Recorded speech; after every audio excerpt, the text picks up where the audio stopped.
J'ai fait un voyage en Alaska et là pendant l'hiver, il y a de la neige sur tous les parkings et à la fin de l'hiver ça fond.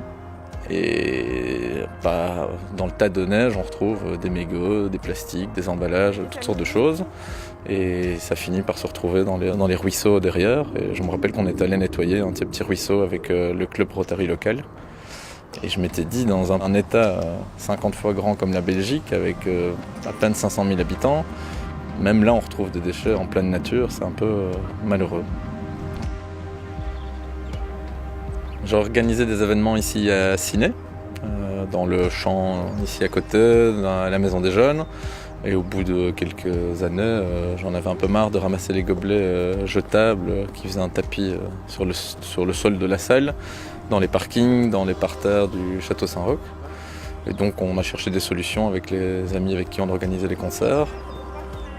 Et c'est là que j'ai commencé à laver les gobelets, dans le restaurant. Enfin, c'est plus un restaurant, mais c'en était un.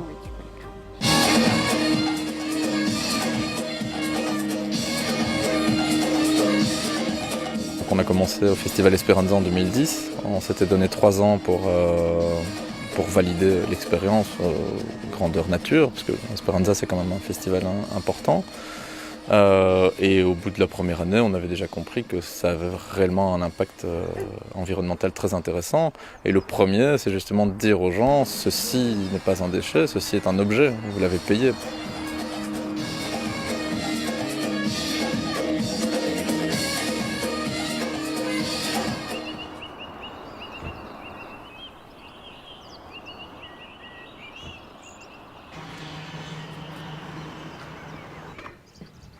Jean-Gérald, Andy, t'es prêt? Alors donc pour Louvain-la-Neuve, on a 29 caisses de 25, 2 de cruches, 3 de vides.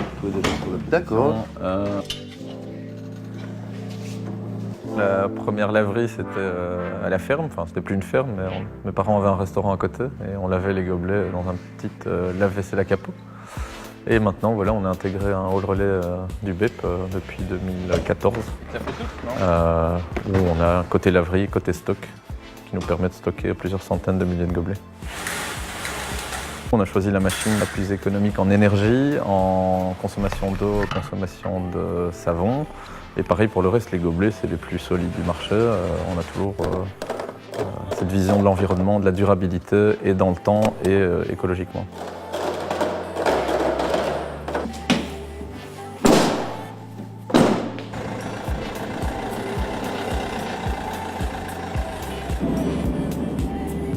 En fait, on livre les cercles étudiants tous les matins, avant 10h, pour qu'ils aient des gobelets en suffisance pour leur soirée. Et en même temps, on récupère les salles parce qu'on fait un service quotidien. Tous les jours, on lave les gobelets qu'on stocke pour eux chez nous.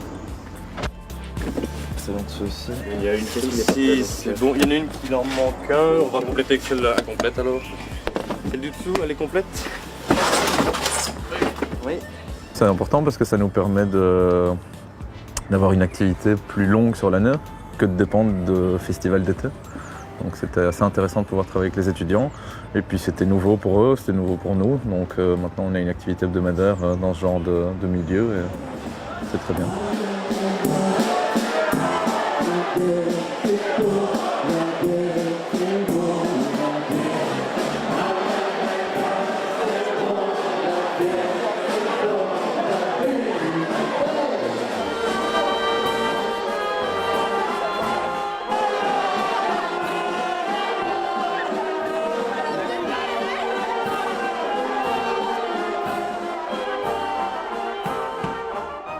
Le gobelet.